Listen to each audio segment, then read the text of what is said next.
On this episode of Mike Drop Dallas, we're talking baseball, Texas Rangers baseball, World Baseball Classic baseball, and college baseball.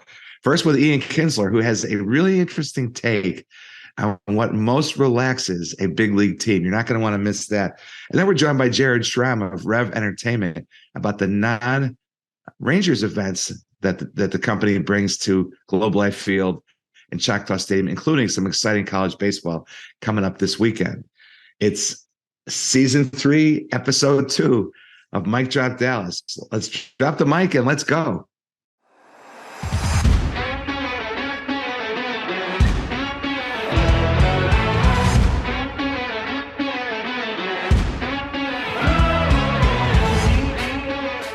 Welcome to Mike Drop Dallas, everybody, the official podcast of the Dallas Sports Commission and the only podcast of its kind.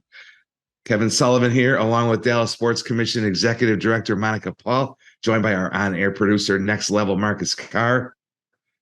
Monica, what the heck is happening at the Dallas Sports Commission? Well, we've got a lot of things going on right now, preparing for a big press conference for our NCAA Women's Final Four next week, where we'll be announcing a lot of ancillary events and other things that are taking place outside of just the games over at the American Airlines Center. We've got Athletes Unlimited that has just arrived in town as they prepare for their second season of professional women's basketball, but their first season here in Dallas. So we switched out to volleyball to have a little women's basketball this year, and so excited to see that and those athletes. Other than that, a lot of amateur events, grassroots events taking place. It's our cheer season, volleyball season this upcoming weekend, and that'll kind of progress all the way through April. And as everyone's going to hear, a lot of baseball starting up as well. So we're moving in a lot of directions, but it's fun. I love the energy. Monica, we've got to give a mic drop moment shout out to friend of the podcast, Peter Lebedevs, and the whole team at the Dallas Open. Second year of our ATP tour stop. A huge, rousing success. I know you were out there. I was out there Sunday championship match. It was really incredible atmosphere. It was loud. It was packed over at the Steisler All-Tech Tennis Center on the campus of SMU in Dallas, Texas.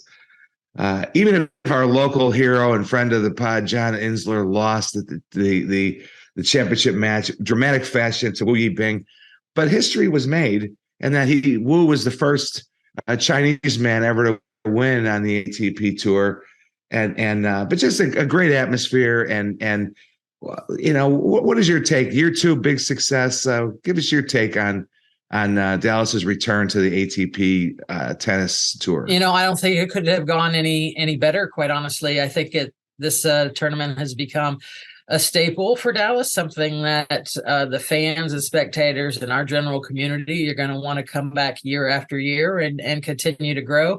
I know they had, even bigger success this year going into year 2. They made some, changes, and I think they were, all very positive. So it's into the future, and I'm ecstatic because for so long, people have been calling the office asking, when are we going to have professional tennis with, the names coming back to Dallas. So congratulations, team, for sure. Yeah, great job. Now let's talk college basketball for just a minute. My Boilermakers, fell in rough fashion at Northwestern to fall from number 1 to number 3, but you got to be feeling pretty good about your Longhorns. And as we like to call him, the Marcus Carr, the point guard on UT. Are you booking plans to be in Houston, for the Final Four? I mean, how are you feeling about things? Well, I'm hosting a Final Four and the Women's Final Four this year, but I am planning to head to Houston Monday for the Men's Final Four championship game, and nothing would delight me more, actually, to have my women's Texas team here for my women's Final Four, but then see Texas in Houston as well. I don't know if we can make it that far, but I think they are definitely playing playing well, have overcome some, adversity this season. So really great to see them performing on the court and growing as a team and kind of putting some of that behind them, or at least not letting it phase them, because it could have gone in a different direction. So yeah, excited to see this team grow. Well, we will be monitoring. I'm not going to count my chickens before they're hatched, but exciting times for both of our teams. All right, Ian Kinsler is back with the Texas Rangers. We're back in a moment to talk about his new role with the team. But first, over to Rachel with a word from one of our sponsors. The NCAA Women's Final Four is coming back to Dallas March 31st through April 2nd at the American Airlines Center. Don't miss the electric atmosphere and witness the pinnacle of women's basketball. Learn more at ncaa.com/women's Final Four. We'll see you there. Now we're excited to be joined here on Mic Drop Dallas by Ian Kinsler, newly named as a special assistant to Rangers GM Chris Young. Of course, Chris is also a friend of the pod. Ian played 14 seasons in the Bigs. He won a World Series with Boston in 2018, was a mainstay at second base for the Rangers from 2006 to 2013, four-time All-Star, 3 of those with the Rangers, a couple of gold gloves. Ian will serve as the manager for Team Israel in the upcoming World Baseball Classic. He also played for Team Israel in the Tokyo Olympics that took place in the summer of 2021. And Ian played on the victorious Team USA team the last time the World Baseball Classic was played in 2017. So lots to talk about. Welcome to Mic Drop Dallas, Ian. All right. Thanks for having me on. I appreciate the intro. So, Ian, we're going to start out with your role as a manager of Team Israel in the World Baseball Classic. This is baseball's equivalent of the soccer's World Cup. It starts March 8th. Israel is in Group D, which plays in Miami. That's the same group as the Dominican Republic, the pre-tournament favorite, I think. Can you tell us about your team and what this opportunity means to you? Yeah, our team, putting the roster together and trying to figure out who is eligible to play the team was a chore amongst itself. I mean, trying to track people down. Mike Moustakis, there's a rule, it's called the law of return, that if you marry a Jewish lady, you're eligible to play because you're eligible for your citizenship. So Mike Moustakis was going to play, and he ended up dropping out. And we had Harrison Bader and Kevin Pillar, and they ended up dropping out. A lot of these guys are trying to make big league teams in spring training. So they get closer to the tournament, and they feel like they need the ramp up time in spring training and the eyes of the organization to try to make a team. So our roster took a couple hits, but at the same time, we have good arms. We have good pitching. Quite a few big league guys and high level minor league guys. So, we're looking to surprise some people in the tough pool that we have. I mean, we're dealing with Dominican and Puerto Rico and Venezuela and Nicaragua. So a tough pool, but our mindset is to surprise some people. Well, I can guarantee that the Mic Drop Dallas team will be cheering you on and watch to see how things turn out. So that's very exciting. During your playing career, you played for some great managers. Who do you think will be your biggest influence on the type of manager you will be? Well, I think, Ron Washington, I played under Ron Washington for the longest in Texas and had the most success outside of Alex Cora in Boston winning the World Series, but also just the most experience with Wash. And his mannerisms, the way he enjoyed the game, the way he was ready every day to get prepared and just love being at the ballpark. It was a perfect fit for our club. I love playing for Wash. I mean, we got along great. We had a great chemistry, and so I'm going to pull a lot from Wash. But I played for a lot of great managers. I mean, I played for Mike Scioscia.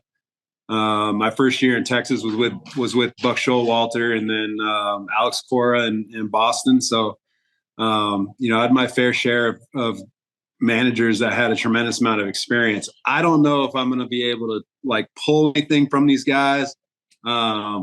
I don't know how it's all going. I played for Brad Osmus in Detroit, and he's going to be on the staff with me as my bench coach. So, he's probably going to end up laughing at me at the decisions I make and giving me a hard time, because that's what I did when I played for him in Detroit. So to have him there with his experience will be great. So before we get to the Rangers, the college baseball season is once again kicking off at Globe Life Field this weekend, with 6 teams from the SEC and 6 teams from the Big 12 Conference playing in the College Baseball Showdown presented by Higginbotham. The field includes my Longhorns and your Missouri Tigers playing on Saturday afternoon, then followed up by the Phillips 66 Big 12 Baseball Championships back at Globe Life Field May 25th through the 29th. It's always going to be, I think, exciting for those players on a college level to play in a major league ballpark. What do you think of those opportunities?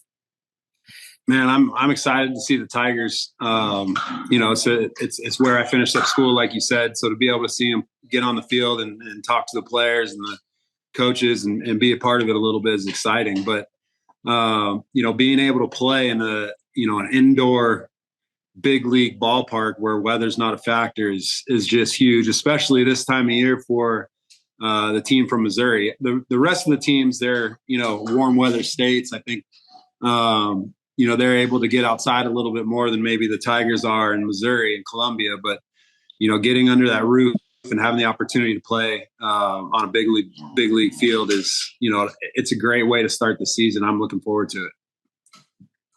You're not going to talk any trash. You're a guy that likes to have fun, Ian. With Monica being a Longhorn, this is your opportunity. If you want, there's nothing to say about Longhorns. We all know that. If you didn't go there, you don't like them. So it's pretty clear cut. When you're talking about the Longhorns, everyone knows the deal there.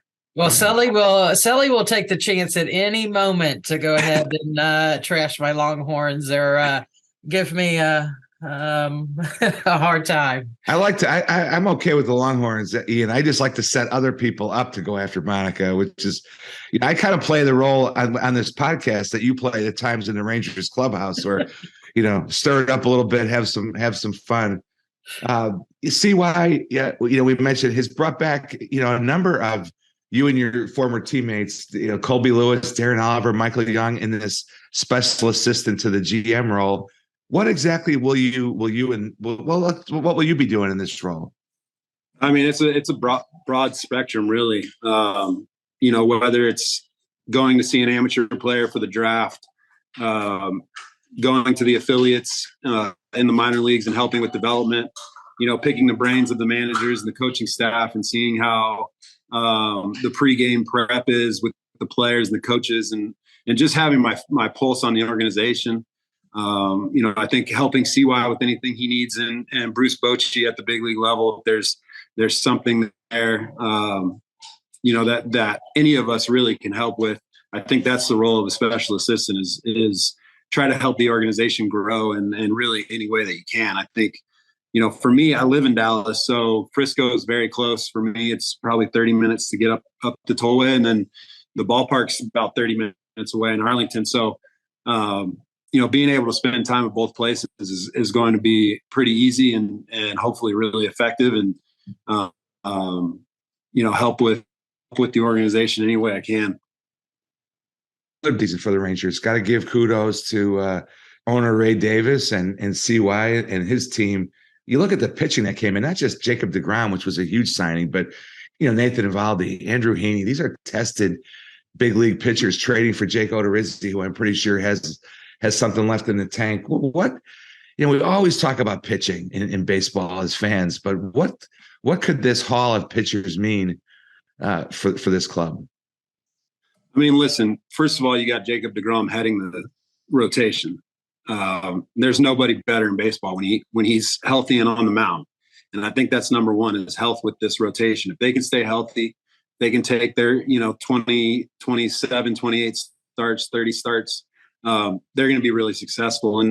And the reason why starting pitching is so important, obviously they have the ball, but it just relaxes the club. When you walk into the locker room every day and you see, Jacob deGrom written on the lineup card, you feel like you have a chance to win. And that really just relaxes everybody. It relaxes your pregame prep. you understand as an offensive player that if we can get a couple runs early, our chances of winning go up even more. So it's motivating to have those guys on the mound and feel like you can win day in and day out. And I think, that's the biggest attribute to, a strong starting rotation is just that feel that it brings to the clubhouse of, we got a chance to win today, regardless of who's on the mound on the other side. Other big change, of course, was bringing in Bruce Bochy as manager. So CY went with a veteran, really the best available, most accomplished available manager out there, and CY got him. It was, pretty good move to get him out of retirement. Why do you think he'll be such a great fit for this club? Man, I think it's pretty straightforward answer. I mean, the guy has done everything in the game that there is. He's managed for a very long time. He's seen all different kinds of teams and makeups of clubs. We know about the World Championships here in Texas, and he got one from us in 2010. But he brings just a wealth of experience, and obviously bringing Mike Maddox back with his experience. I think what CY has done, in my opinion, is just stabilized the organization and brought in people that really understand what 162 games plus spring training and postseason means, and how to navigate that. And that's so important when it comes to your leadership. And CY went and got, I think, a man in Bruce Bochy who maybe wasn't thinking about managing at the time, or maybe thinking about, seeing what's out there and kind of, judging the waters a little bit. And CY was able to get him. And, I think it was huge. And I think Bruce obviously respects Chris Young and what he's done and what he's about. Obviously respects Ray Davis and, his willing to win. So it's just a great fit all around. And I think it's going to be a successful one.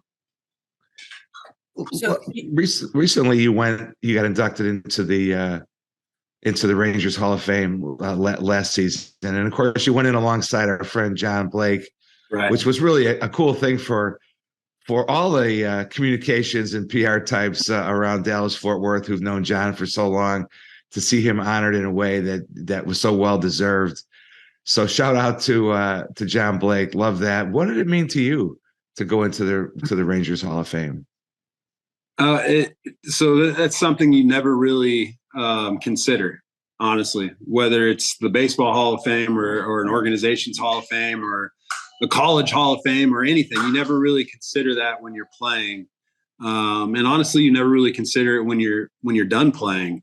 So it's just a tremendous honor, really. It's humbling. It's like you look at the other players and the other men that were put into the Rangers Hall of Fame, and to be put amongst those people. Obviously, you mentioned John Blake. Me and him went on the same day. So it was a great day. John was with the organization for, I don't even know how many years, probably more than he could count. And to be honored alongside him was great. It was a great day. So you came up with the Rangers in 2006 and stayed here. Even though you played for other teams, you became a fan of our other local teams. What is it about DFW, North Texas area, that makes us of our professional athletes stay here after their playing days are completed?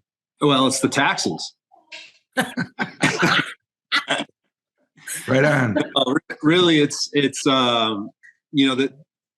the city is the people that live in the city, and the help your neighbor kind of attitude. You meet somebody and automatically they want to introduce you to somebody else, and then you want to introduce them to somebody else. And there's just this great networking environment in Dallas. And then, I had two kids. My son's 11 and my daughter's 14. And, at the very beginning, we didn't really know much about the school districts or the schools that were available, and none of that stuff. You don't really get into it until they're, 4 or 5. But now going through the process, the schools in Texas and Dallas are just amazing. There's so many great options, and there's just so much to offer in this city. There's never really a dull moment. There's concerts going on. There's sporting events. There's golf courses, which I love. They're everywhere. So it's just a great place to live, and we don't see ourselves leaving.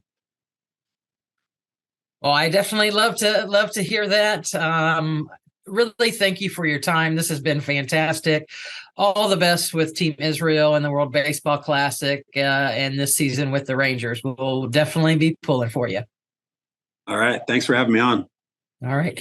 And now over to Rachel for a word from one of our sponsors. All right, you won't want to miss the action as Season 2 of Athletes Unlimited Basketball takes place at Fair Park Coliseum from February 23rd through March 25th. The world-class roster includes WNBA stars Natasha Cloud, Alicia Gray, Nalissa Smith, 2022 WNBA champion Sydney Colson, and more. All Athletes Unlimited game days will include access to 2 games, autograph opportunities, and a chance to shoot on the court. Get your tickets today at auprosports.com. And now we're happy to welcome to Mike Drop Dallas, Jared Schrom. He's a vice president of REV Entertainment and VP of events for the Rangers. REV Entertainment is a group that brings non-Rangers events to Globe Life Field and Choctaw Stadium. Jared's been with the organization for 10 years in a variety of sales and event roles. He also pitched at Stephen F. Austin. So we're going to talk about that a little bit too. Welcome to Mike Drop Dallas. Yeah, Jared. Thank you for having me. Excited to be here. Well, as part of my exhaustive research for this interview, I did go to minor league baseball, reference.com, and I saw that in the 2009 Rangers Rookie League season in Arizona, you were 2-0 with a 3.71 ERA in 20. Let me get this right. In 34 strikeouts and only 9 walks in 26 2/3 innings. Those are pretty impressive numbers. If you could have kept that up, I mean, you might be pulling DeGrom dollars in right now. Tell us about your minor league career. Gosh, I hadn't heard or seen those stats. It was fun. Listen, it was obviously short lived, but it was fun while it lasted. I got the opportunity to play some minor league baseball after my time at Stephen F. Austin. Went to Arizona, which, as you alluded to, was the rookie league, and was there all summer. It was a hot summer, no doubt, but I had a great time. Met some lifelong friends there. Really cool experience. Made it to the spring training the following year, and I had some elbow issues in college that carried on into my minor league career. So it got to the point where it's a little bit more stressful than fun. Every day was kind of a grind. And so I got through spring training and unfortunately got released, but it kind of led me to where I am now. So it all worked out. Yeah, it's cool that you get to stay in the game in a way that is so meaningful, for the community, bringing events to Globe Life and Choctaw Stadium. Monica talked to Ian Kinsler a few moments ago about the College Baseball Showdown rolling in this weekend, SEC versus Big 12. How did you land that event? How did that come to be for Global? Yeah, gosh, even more pressure. I didn't know that you guys just spoke to Kinsler before this. So, well, he was think of it as he was the pregame show for the Jared Schrom interview. Yeah, there you go. Awesome. This is something that we talked about doing back in 2018. Is when I think we put the 2021 field together.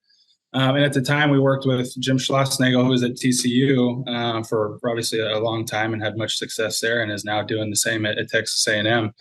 But he really believed in this concept and thought that we could get the best the competition in the country, and so that was kind of our goal with the inaugural tournament in 2021. And fortunately, we kind of hit the nail on the head. We had 6 teams here. 6 of them were in the top 10. So we had Texas Tech, Texas, TCU, Arkansas, Ole Miss, and Mississippi State, which is obviously lightning in a bottle. Mississippi State went on to win the College World Series that year.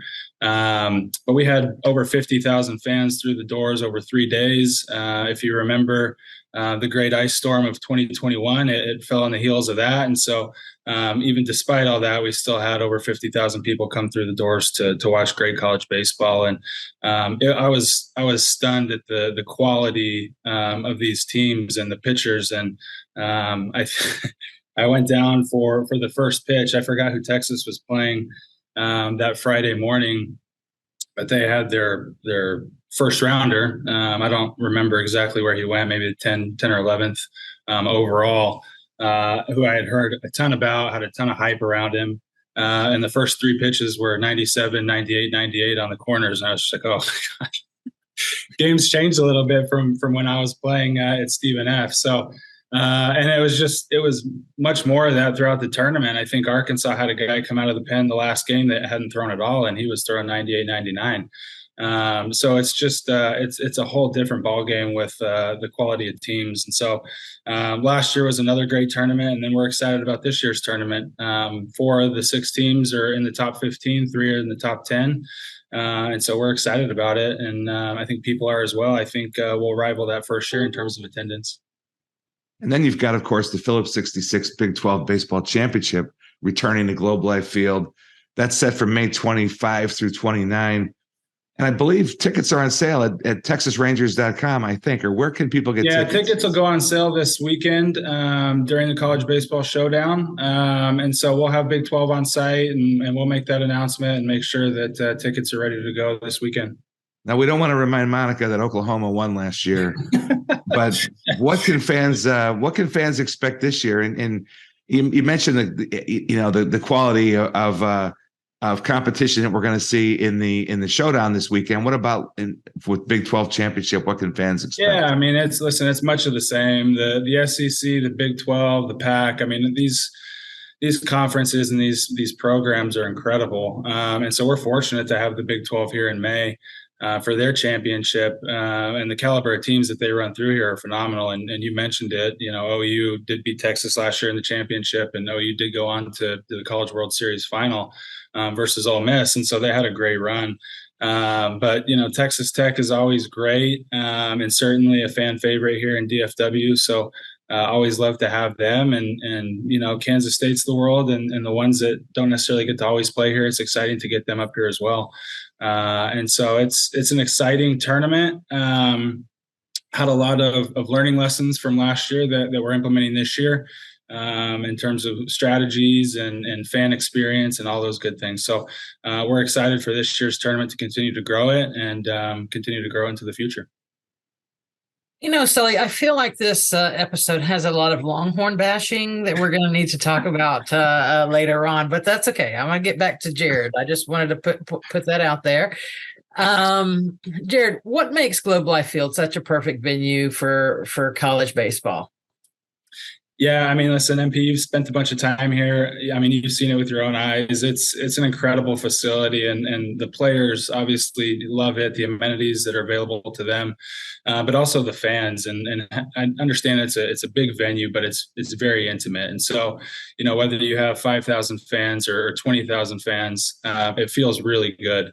Obviously, we have a roof, which is a huge win. We don't have to worry about rain delays and things of that nature. And then the synthetic surface certainly helps us as well. So we're able to run 3 or 4 games, through the venue on any given day for college baseball, which I know the conferences love. So, Jared, I know y'all have been very aggressive since opening of Globe Life Field and now that, Choctaw as well. But talk about some of the other events that you and the REV Entertainment team are bringing to your venues. Because, most people, when they hear, a new ballpark and Globe Life Field, they automatically just hone in on baseball, but it's so much more. So talk about some of those other events.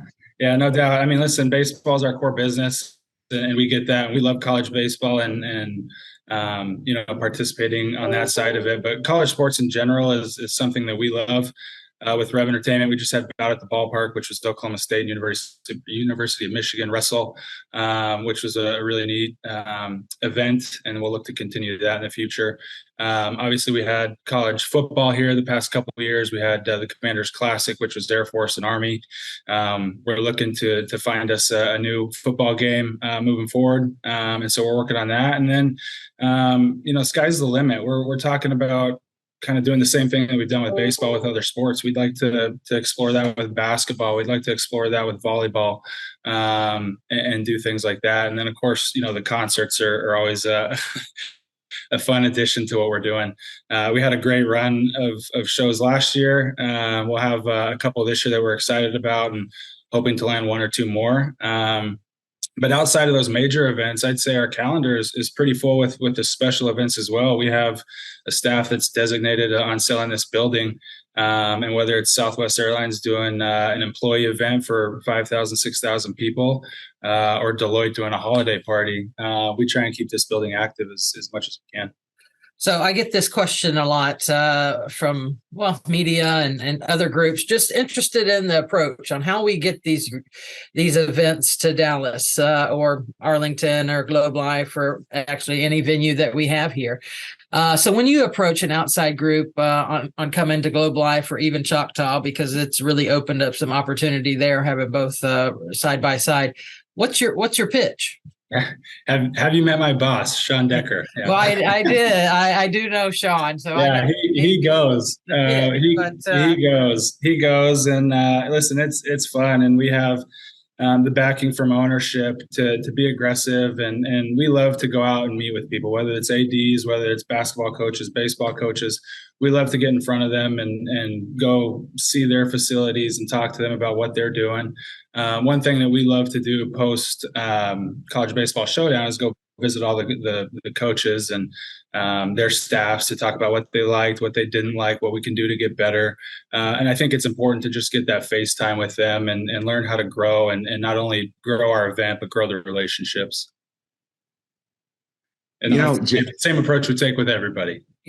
Yeah. And you're really talking about the relationship business. And that brings me back to where we started, was with your journey. You did make the jump from being an athlete to working in sports. Monica and I love asking our guests about their personal journeys. And what advice would you have, for that college athlete or even high school athlete whose career is coming to an end, about how the steps they can take to stay in the sport that they love in a different way? Yeah, it's I can give you the long-winded answer. I grew up in baseball. My dad played professionally for 16 years, 8 in the big leagues. And when he retired, he retired in El Paso and ran the El Paso Diablos, which is an affiliate of the Brewers for a long period of time. And then the Diamondbacks, when they came about in the early 2000s. And then he actually moved our family to Corpus Christi and became the president of the Corpus Christi Hooks, which was the Astros affiliate. And so most of my life was in El Paso. I spent a short time in the Corpus Christi area and then went on to play at Stephen F. But I would say is I always knew that I wanted to work in baseball. I didn't know exactly what I wanted to do. So I got my foot in the door on the event side, selling events as an account executive. And honestly, I thought that was kind of a step towards something that I wanted to do next, whether it be sponsorships or baseball or stadium operations. And I really fell in love with it. And so that's part of it is even though you think that you have your mind made up on what you want to do, you kind of have to explore all options because there's plenty of good opportunities and good fits. But I think what I would express to the athletes in high school or college that are looking for that next step and what they want to do in life is you got to put yourself out there. You got to volunteer. You got to get yourself in front of the right people in the organizations because that goes a long way. The athletes, I think the biggest challenge is they spend so much time in the off season dedicated to their sport. And so, the internships might not happen every summer like they do for a lot of students. And so that's something that they really need to hone in on and figure out how to do. And so that's what I would say is that personally, I don't think that I spent enough time trying to get in front of the right people. And so I did have to have some odd sales jobs before I could get my foot in the door here. But it's a competitive market and people want to be involved in it. And so that's why you see people in the organizations for 10, 20, 30, 40 years, just because it's a job that's in such demand and highly sought after. Well, we have thoroughly enjoyed the conversation. Thanks for joining us. And a reminder, we got the College Baseball Showdown coming up at Globe Life Field. Go to TexasRangers.com for more information about this tournament between 6 SEC teams and 6 Big 12 teams. It's going to be great. So thanks to Jared for some time today. Really appreciate it. Yeah, thank you guys for having me so much. Appreciate it. Yeah, and on behalf of Monica Paul and the Dallas Sports Commission, we also appreciate Ian Kinsler joining us today. Thanks to the Mic Drop production team led by our on-air producer, Marcus Carr, Daniel Whitelaw Piscura of Tony Fay PR. Thanks to Ren at Vocal Media and our visionary and showrunner, Tony Fay. Until next time, thanks for listening, everybody.